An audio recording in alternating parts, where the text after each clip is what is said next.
എൻ്റെ ദൈവജനങ്ങളെ, നാം ഇപ്പോൾ ധ്യാനിക്കാൻ പോകുന്നത് ഒരു അത്ഭുതകരമായ ഒരു സുവിശേഷമാണ്. അത് നമ്മൾ നേരത്തെ പറഞ്ഞ ഒരു അത്ഭുതകരമായ സുവിശേഷമാണ്. അതായത് ദൈവത്തിൻ്റെ അനശ്വരമായ കാര്യങ്ങളിലാണ് പരിശുദ്ധാത്മാവിൻ്റെ സന്തോഷവും അതിലുള്ള എല്ലാ കൃപയും ലഭിക്കുക. നിങ്ങൾ ഓരോ നിമിഷവും പരിശുദ്ധാത്മാവിനെ കൊണ്ട് നിറയ്ക്കുക.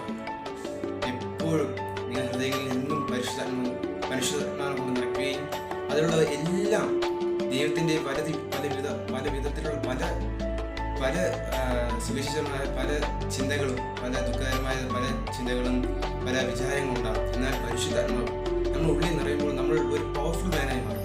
കാരണം ദൈവത്തിൻ്റെ ആത്മാവാണ്. ദൈവം നമുക്ക് വേണ്ടി ലോകത്തെ വന്നത്, ദൈവം നമുക്ക് വേണ്ടി പരിശുദ്ധാത്മാവാണ്. അതായത് ദൈവത്തിൻ്റെ കരങ്ങളിൽ, അതായത് പരിശുദ്ധാത്മാവിൻ്റെ കരങ്ങളിൽ വഴിയാണ് ആ ഒരു സ്നേഹം നമ്മൾ പ്രതിഫലിക്കുന്നത്. ഇതിൻ്റെ സ്നേഹം എന്ന് പറഞ്ഞാൽ നമുക്ക് ഒത്തിരി അനുഭവമുള്ള ഒരു വചനമാണ് നമ്മളെ ഫിലിപ്പിക്കർ എഴുതിയ ലേഖനത്തിൽ അധ്യായം 3 വാക്യങ്ങൾ 8 മുതൽ 10 വരെ.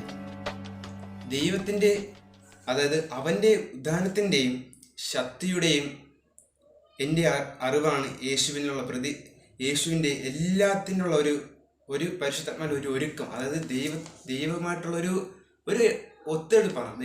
അതായത് പരിശുദ്ധാത്മാവും ദൈവമായിട്ടുള്ള ഒരു അടുപ്പമാണ് നമുക്ക് പിതാവ് നമുക്ക് കാണിച്ചു തരുന്നത്.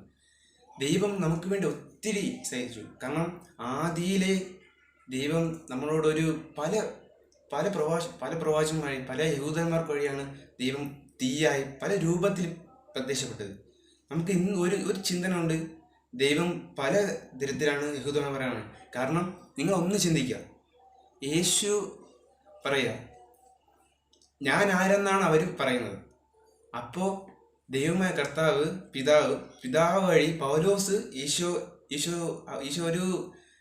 ഒരു വ്യത്യസ്തമായ വ്യക്തിയായിട്ടാണ് കരുതിയത്. കാരണം പിതാവായ ദൈവത്തിൻ്റെ പുത്രനാണ് യേശു ക്രിസ്തു. നിങ്ങളൊന്ന് ചിന്തിക്കുക, പിതാവ് പുത്രൻ വഴി ദൈവം മനുഷ്യമക്കളോട് സംസാരിക്കുന്നത്, അതായത് പിതാവിൻ്റെ ഇഷ്ടം നിറവേറ്റാനാണ് പുത്രനാണ് യേശു ക്രിസ്തു ഈ ലോകത്തിൽ അവതരിച്ചത്, പരിശുദ്ധ കന്യക മറിയം വഴി.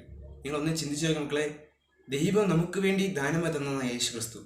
നിങ്ങൾക്കും ഈ ലോകത്തെ എല്ലാ പാവത്തിൽ നിന്നും മോചിതനാകാനാണ് യേശു ക്രിസ്തു ഈ ലോകത്തിലോട്ട് വന്നത്.